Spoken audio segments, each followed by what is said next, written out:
So I did an Alex O'Connor video.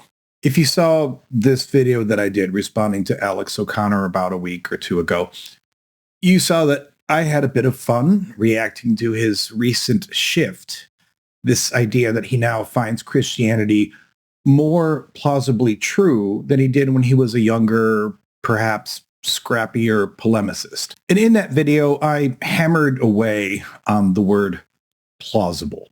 And to be honest, I stand by every single syllable of that critique. I don't think that I misrepresented him or said anything that was out of bounds. Some of you disagreed with my take on it. Some of you thought that I went too hard on the word plausible. A lot of you agreed with my opinions. But overall, I think that the video was received just fine. Because ultimately, when you start tossing around words like plausible regarding a Bronze Age mythology involving resurrection and cosmic blood debts, you better have your definitions locked and loaded. But since that video came out, I've been thinking. I know that's a dangerous pastime, right? But I've been thinking that in my rush to dissect his use of the word plausible, I might have stepped right over the dead body in the room without even bothering to check the pulse. I missed the bigger point, the infinitely more annoying point, if I'm being honest about it. And that point is this. Why are we, and I mean we like in the global sense, I mean Alex and apologists and atheists and skeptics and your grandmama and the guy shouting on the street corner, why are we even talking about Christianity as if it is something that can be true or false? It's a category error, a massive, embarrassing intellectual faceplant of a category error. And to be frank, we keep making it. Not just Alex. I've done the same thing. Any skeptic has done the same thing. And basically every Christian I've ever known has done the same thing. But today I want to talk about why the sentence that Christianity is true is semantically indistinguishable from saying the color blue is heavy. And you could couch it more like Alex did.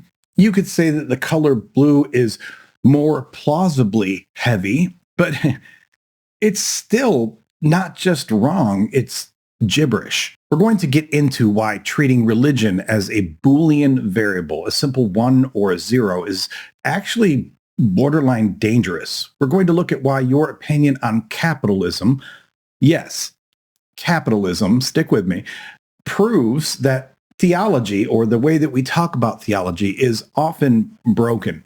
And because I know that you're just sitting there waiting for this, we are inevitably going to talk about why this binary thinking forces Christians into the most absurd mental gymnastics regarding any other religion. But first, we need to talk about books. A whole lot of books. The Library of Babel. Let's look at the object of the claim that Christianity is true. The object, of course, is Christianity. When someone says Christianity is true, they act like they're handing you a single polished stone, a monolith. Here it is, the truth, heavy, indivisible, undeniable. But that's not what Christianity is. And I don't mean that just because I'm an atheist and I don't believe in Christianity. But even when we throw that out, Christianity is not even close to being true. Hear me out. Because Christianity isn't a data point. It's not a single fact like water freezes at 32 degrees Fahrenheit or the mitochondria is the powerhouse of the cell.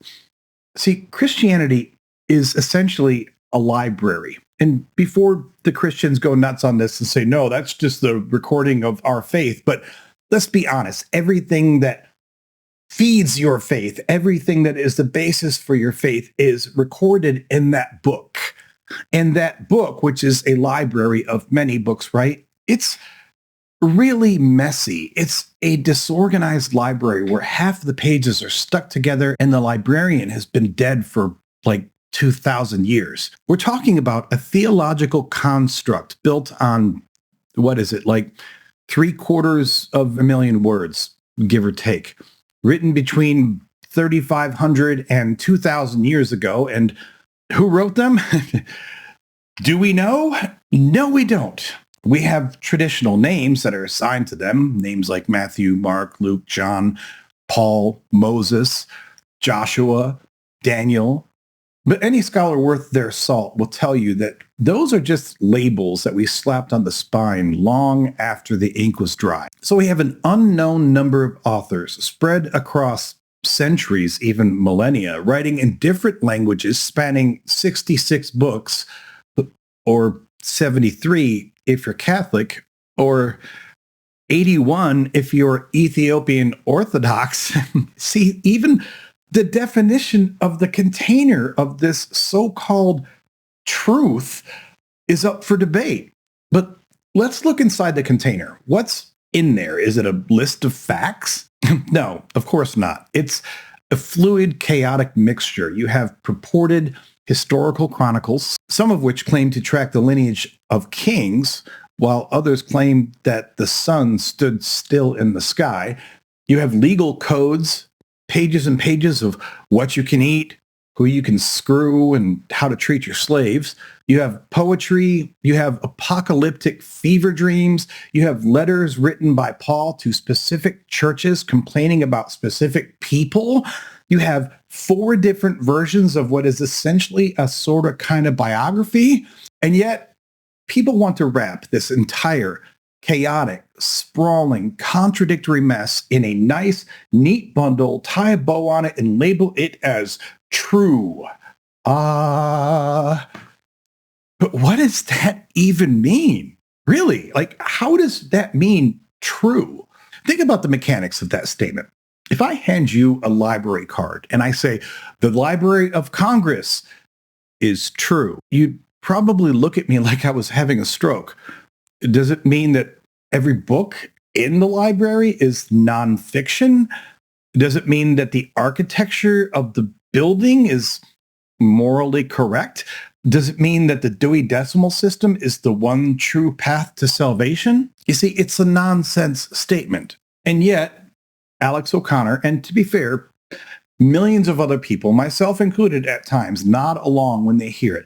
Yes, I believe that Christianity is true, or more plausibly true, or whatever. The point is that we're attaching true or false even to Christianity. And the Boolean construct makes no sense when attached to an entire belief system.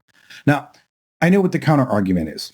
I can hear the keyboards clacking already. Adam, you'll say, when we say that Christianity is true, we don't mean every single word. We mean core propositions. And if you're not a fundamentalist, then kudos to you. Okay, let's play that game. Let's steelman this wayward argument. The core proposition problem. So let's say that you're a sophisticated believer. You don't think that the world was made in 6 literal days. Fine.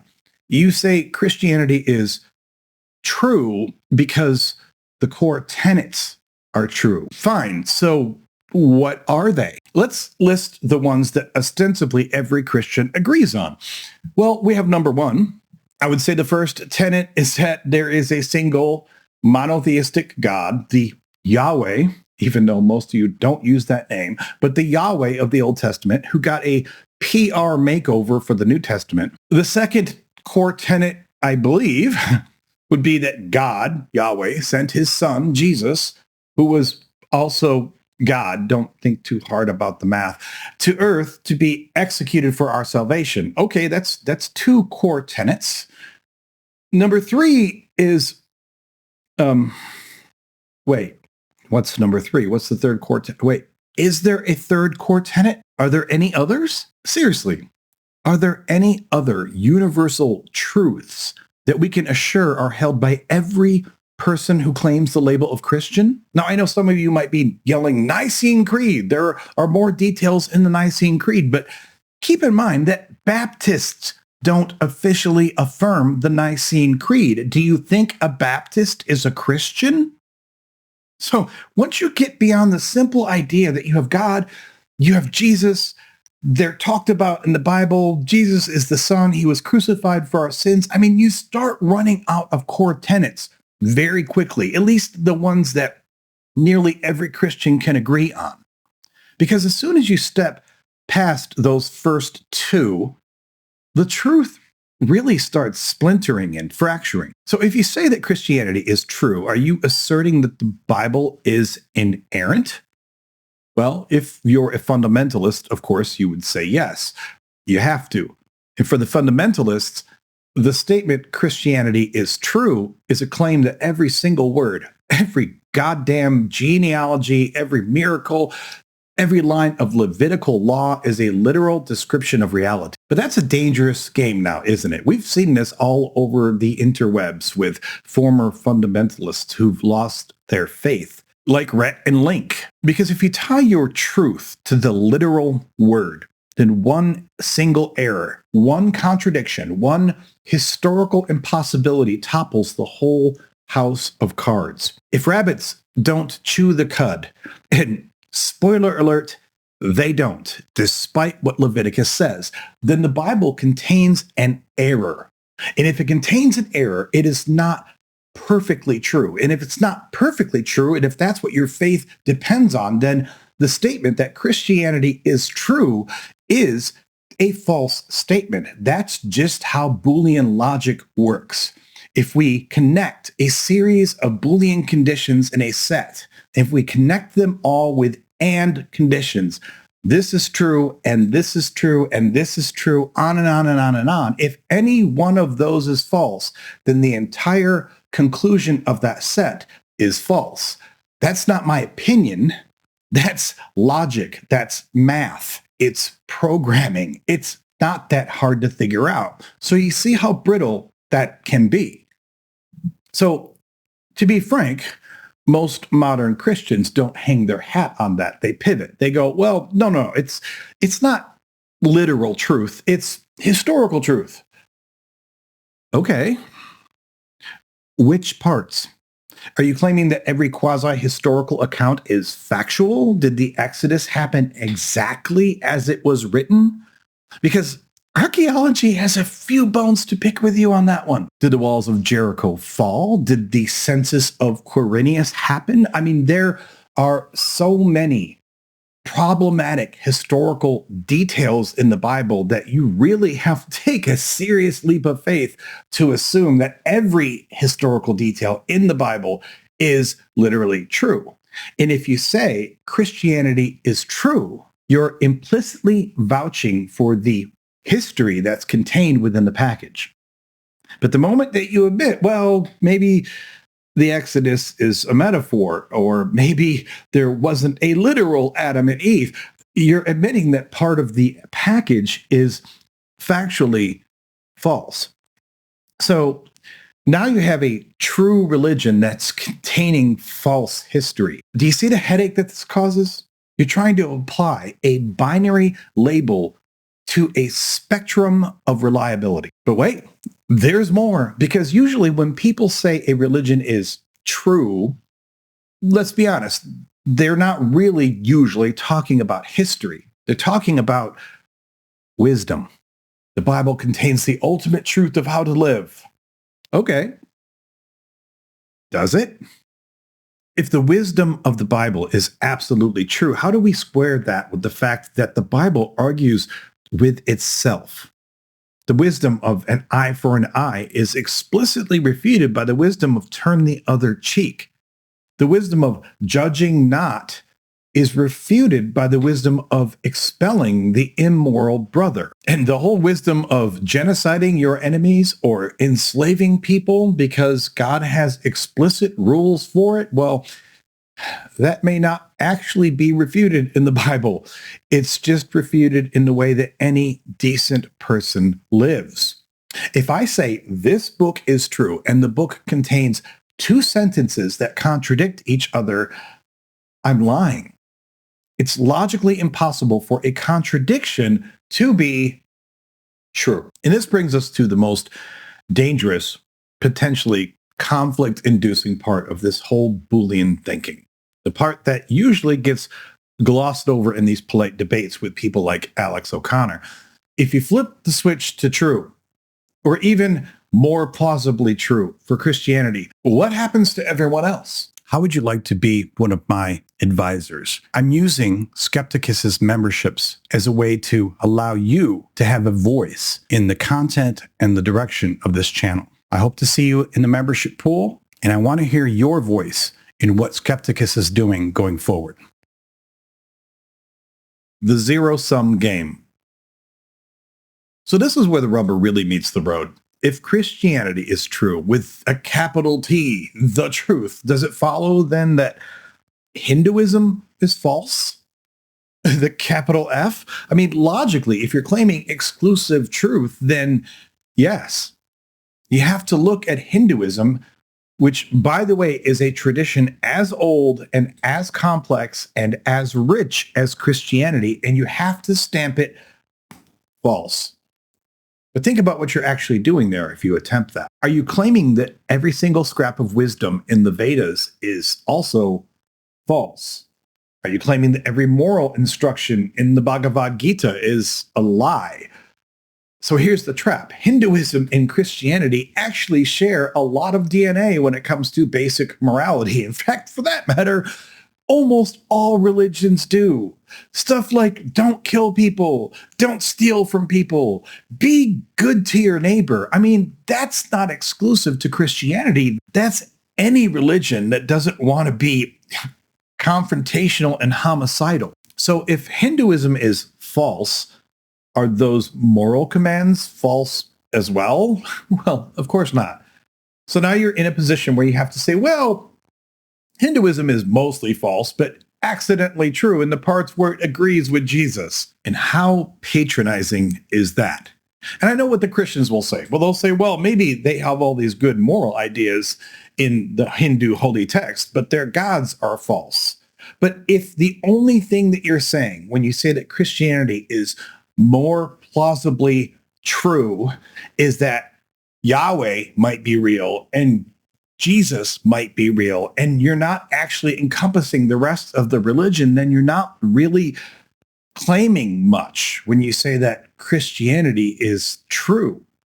You're just pitting your gods against someone else's. And I don't think that's what most people are implying when they say that Christianity is true. If someone says Christianity is true, yes, they probably think that Yahweh and Jesus are real. But I think that they mean a whole lot more than that in that statement. And it works the other way too. If you're a Christian and you say that Islam is false, and I've heard a lot of Christians say that Islam is false or a false religion, you are rejecting a book that reveres Jesus as a prophet. You are calling false a religion that worships the God of Abraham. And if it's not clear to you already, the God of Abraham was Yahweh. The desire to condense entire theological systems, these massive cultural, historical, and philosophical engines down to a simple Boolean output of true or false, it's not just silly. It's, quite frankly, intellectually lazy. And it's also pretty dangerous. It creates a binary tribe mentality where my team equals 1 and your team equals a big fat 0. In fact, I would contend that we are so accustomed to hearing that type of framing that we don't even question it. Even atheists don't normally question it when we hear it. We just nod along. If someone says to you, is Mormonism true? Well, if they're a Mormon, they say yes. And if they're not a Mormon, they say no. But no one ever asks, why are you trying to attach a Boolean output to a theological system? If someone asks you, is Buddhism true? The same calculus applies. If you're a Buddhist, you say yes. If you're not, you say no, but no one ever stops to say, how can you apply true or false to an entire goddamn religion? So maybe it would help to further illustrate my point if we just strip the religion away for a second. So let's move to a secular example. And I think that you'll see immediately just how insane this sounds. Let's talk about money. Is capitalism true? Most people I've ever met have some sort of opinion about capitalism. You might love it. You might hate it. You might think that it's the best of a bad bunch. But imagine if I sat you down, looked you in the eye, and asked, is capitalism true? I mean, honestly, how do you even parse that question? It's nonsensical. It's like asking if music is light or dark. It's like asking if mathematics is hot or cold. You see, capitalism is a system. It's a mechanism for organizing labor and value. It has outcomes, and we can judge those outcomes. We can say capitalism is efficient, or we can say that capitalism is cruel, or we can say capitalism creates wealth. And all of those are somewhat subjective, but they can also be tested based on various criteria. But what we can't say, at least not in any logical construct, is capitalism is true. So if we can't say that capitalism is true or false, why do we do that for Christianity? See, Christianity is functionally a system. It's a mechanism for organizing social behavior, coping with death, comforting people in times of need, and ultimately consolidating power. It has outcomes, and we can judge those outcomes just like we could with capitalism. But we don't boil it down to a Boolean true or false. We don't treat it like it's a math problem. Let's go deeper. Let's take a look at philosophy. Philosophy is basically the cousin of theology, right? I mean, they kind of hang out at the same parties. So, for example, let's take Stoicism. Marcus Aurelius, Seneca, the big guns. Now, you can read the Stoics, and we can debate the underpinnings of Stoicism. We can argue about whether suppressing emotion is healthy, or if living in accordance with nature actually means anything. But even if you rejected every single aspect of Stoicism, even if you thought that it was the worst way to live a human life, would it be logical to say that Stoicism is false? See, I don't think it would.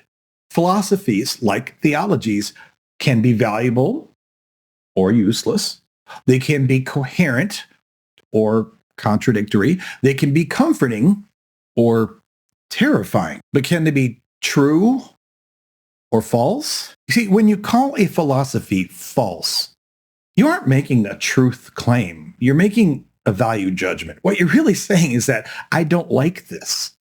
And that, I think, is the secret code. When Alex O'Connor or a pastor or your mom says Christianity is true or more plausibly true or any other variant of true, they aren't really talking about facts.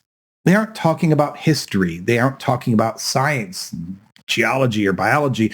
They're saying, this system works for me, or this system feels significant to me, or this system interests me at the moment. But significance is not truth, and utility is not fact. And this is where the sleight of hand happens frequently when you're talking to apologists or other diehard Christians. This is the magic trick. Apologists love to equivocate between these definitions. They will start with an argument by defending the truth of Christianity in the philosophical sense, saying, for example, that it provides a good moral framework, which speaks to utility. But the second you agree to that, the second that you say, sure, there's some good stuff in there, they swap the definition. They take your agreement on utility and bank it as an agreement on fact. They'll say, oh, you agree that Christianity is true, which in the prior context, it just meant useful. Well, great. That means that the resurrection happened and you need to go to church on Sunday. It's a total switch. They bait you with the capitalism is true definition, which really just refers to systemic utility. And then they switch it to this objective fact definition, like water is H2O, when you aren't even paying attention. And I think this is where, honestly, Alex has been getting a little bit lost. I don't want to try to get into his brain or put words into his mouth, but I think that when he says Christianity is more plausibly true, he's trying to operate in a middle ground that, for me at least, doesn't exist. He's treating the mythos of Christianity writ large like it's a hypothesis, like it's something to be solved. He's treating the library like it's a single book. He's looking at a collection of poetry, law, and legend, and he's asking, is this a good thing? Is this systemically helpful?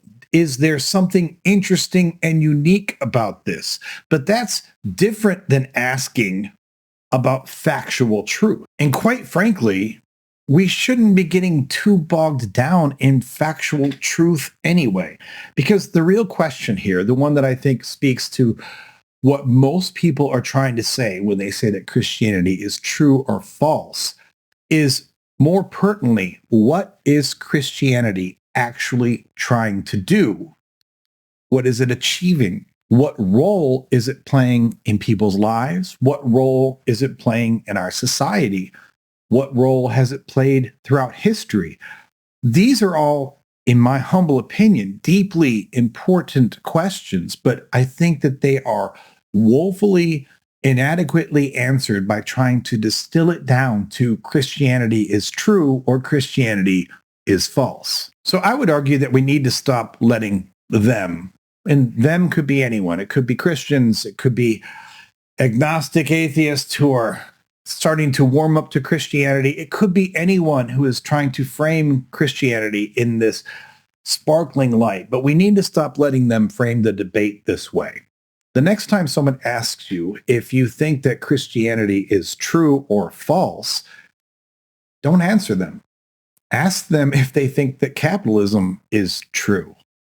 Ask them if they think that Stoicism is true. Ask them if they think that art is true.